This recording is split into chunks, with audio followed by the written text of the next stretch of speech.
எல்லோருக்கும் வணக்கம். இன்னைக்கு உங்களுக்கு நான் செஞ்சு காமிக்க போற ரெசிபி கிறிஸ்பி சார்டீன்ஸ்.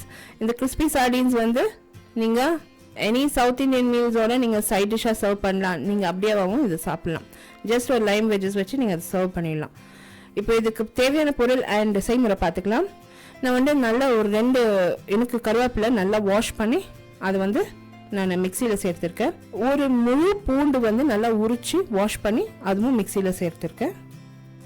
1 டீஸ்பூன் கியூமின் அதாவது சீரகம், 1 டீஸ்பூன் பெப்பர்கார்ன்ஸ் மிளகு சேர்த்துருக்கேன். இது வந்து ஜஸ்ட் ஒரு 2 வாட்டி பல்ஸ் பண்ணிவிட்டு கொஞ்சமாக தண்ணி ஆட் பண்ணி ஸ்மூத்தாக பேஸ்ட் பண்ணி எடுத்து ஒரு பக்கமாக வச்சுக்கணும். இப்போது 4 டேபிள் ஸ்பூன் அளவுக்கு மிளகாய்த்தூள் ஒரு மிக்சிங் பவுலில் சேர்த்துக்கோங்க. 1 டீஸ்பூன் அளவுக்கு மஞ்சப்பொடி. இது வந்து மீனுக்கு நம்ம மேலே வந்து மேரினேஷன் பூச போகிறோம். அசஃபட்டீடா பெருங்காயத்தூள் ஒரு 1/4 டீஸ்பூன். அந்த அரைச்சி வச்சிருக்க விழுது, உப்பு தேவையான அளவு நல்ல உப்பு சேர்த்துக்கோங்க. And vinegar 5 tablespoons of vinegar. கொஞ்சம் உப்பு கொஞ்சம் எடுப்பாகவே இருக்கட்டும். எல்லாத்தையும் நல்லா மிக்ஸ் பண்ணிடுங்க. நல்லா தரவாக மிக்ஸ் பண்ணிடுங்க. Till everything is well combined. Mix பண்ணிவிட்டு ஒரு சைடில் இந்த மேரினேஷனை வச்சுடுங்க. அது கொஞ்சம் நல்லா ஊறணும்.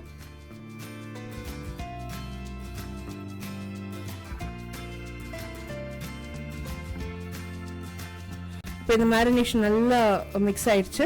இது ஜஸ்ட் ஒரு 2 மினிட்ஸ் கூற விடுறேன்.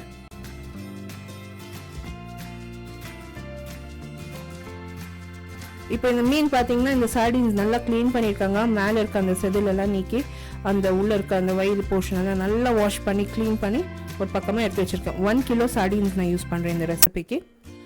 இப்போ இதுக்கு வந்து அந்த மசாலா பேஸ்ட்டு நம்ம மேரினேஷன் ரெடி பண்ணி வச்சுக்கோங்க. மேரினேட் பண்ணிவிடுங்க.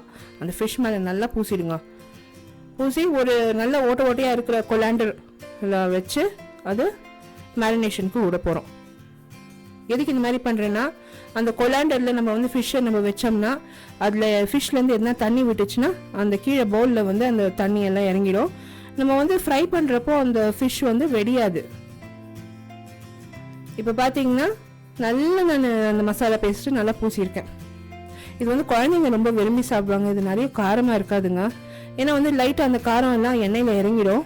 ஸோ அந்த காரமே இருக்காது. நான் வந்து டீப் ஃப்ரை பண்ணுறேன். இது நீங்கள் தவா ஃப்ரை கூட பண்ணலாம். இப்போ பார்த்தீங்கன்னா அந்த கொலாண்டரை வந்து ஒரு பவுலில் வச்சுட்டேன். இது இன்கேஸ் எனி ட்ரிப்பிங், அந்த ட்ரிப்பிங் எல்லாம் வந்து அந்த பவுலில் கலெக்ட் ஆகும். அதனால அந்த க்ளீன் ஃபிலிம் வச்சுட்டேன்.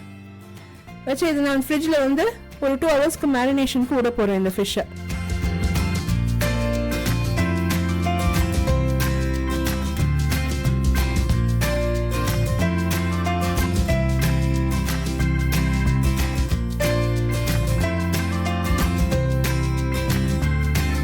இப்போ பார்த்தீங்கன்னா 2 ஹவர்ஸ் ஆயிடுச்சு. கீழே பாருங்க எவ்வளோ தண்ணி சேர்ந்துருக்கு. அது நிறையவே விடும். அந்த சார்டின்ஸ் போ நல்லா விட்டுடும் அந்த தண்ணி. இப்போ பார்த்தீங்கன்னா 1 கப்பு அரிசி மாவு எடுத்திருக்கேன். பேப்பர் பிளேட்டில் போட்டு வச்சுருக்கேன். அதில் கொஞ்சம் நல்லா உப்பு சேர்த்து மிக்ஸ் பண்ணி அந்த அரிசி மாவை வச்சுருக்கேன். இப்போ இந்த மீனை வந்து ஒன்றுன்னா நம்ம வந்து அந்த அரிசி மாவில் சேர்த்து டஸ்ட் பண்ணிடணும். ரொம்பவும் கெட்டியாக அரிசி மாவு பூசிடாதீங்க அந்த மீனுக்கு. ஜஸ்ட் லைட்டாக பூசினாப்படியே இருக்கணும் மீனுக்கு. ஜஸ்ட் 1 கோட்டிங் தான். அந்த ரைஸ் ஃப்ளார் வந்து ஒரு கோட்டிங் தான் கொடுக்கணும் அந்த ஃபிஷ்ஷுக்கு. ரொம்ப ஜாஸ்தி நீங்கள் வந்து அதை முக்கி கனமாக அந்த கோட்டிங் கொடுத்தீங்கன்னா அந்த மேலே இருக்கிற முழு மேரினேஷன் அந்த எண்ணெயில் இறங்கிடும். ஸோ நிறைய கொடுக்காதீங்க. ஜஸ்ட் லைட்டாக ஒரு கோட்டிங் கொடுங்க. இப்போ நான் கொடுத்துருக்கேன் பாருங்க, லைட்டாக ஒரு கோட்டிங்க.